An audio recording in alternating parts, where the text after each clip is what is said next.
Yun o, yung kasama niyo. O, Ma'am, okay no? Bukas na yun.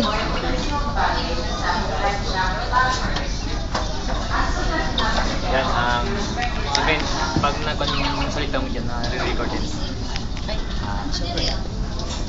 Yan ang isang babae na handang magpakamatay.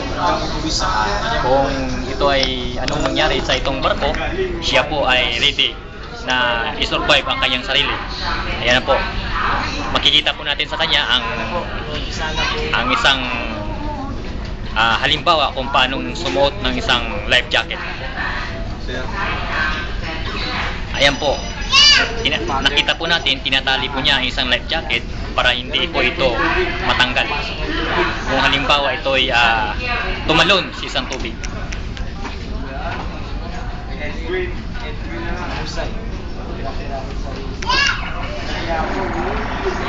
May dadaan dyan, tol. May dadaan.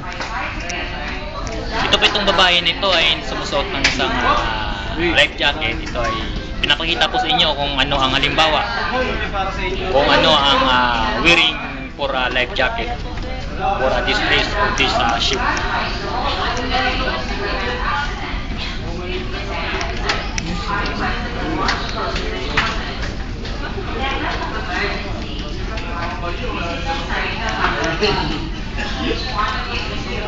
Ayun po, nakikita po natin sa kanyang mukha ay masaya po siya sa kanyang ginagawa.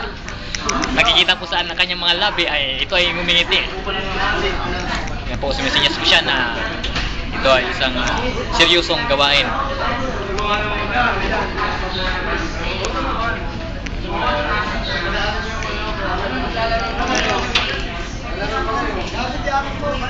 Ayan na po. Yan po ang pagtatapos.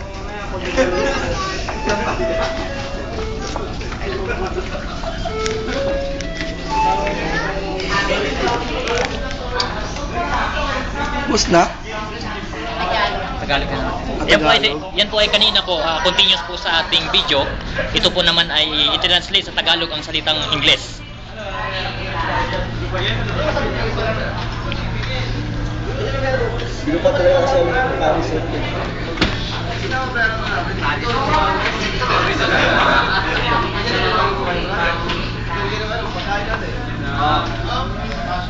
Ayan po. Pinapakita na po natin yung isang translation sa English. Yung unang continue ng pag-video kanina. Ayan po, hinawakan yung kanyang ilong at yung life jacket. Ang purpose po nito ay hindi para tumaan na yung isang big na life jacket. Para tumalon sa isang dagat.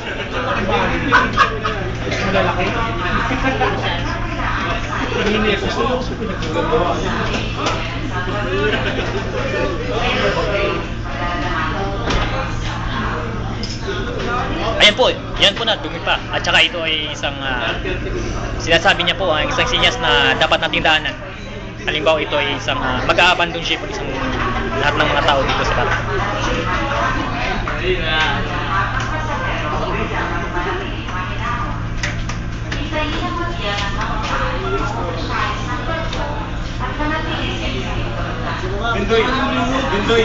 Yan po ang pagwawakas ng ating final briefing na pagsusuot ng life jacket. Ma'am, tingin ma'am dito, ma'am. Goodbye. Tingin. Wag na.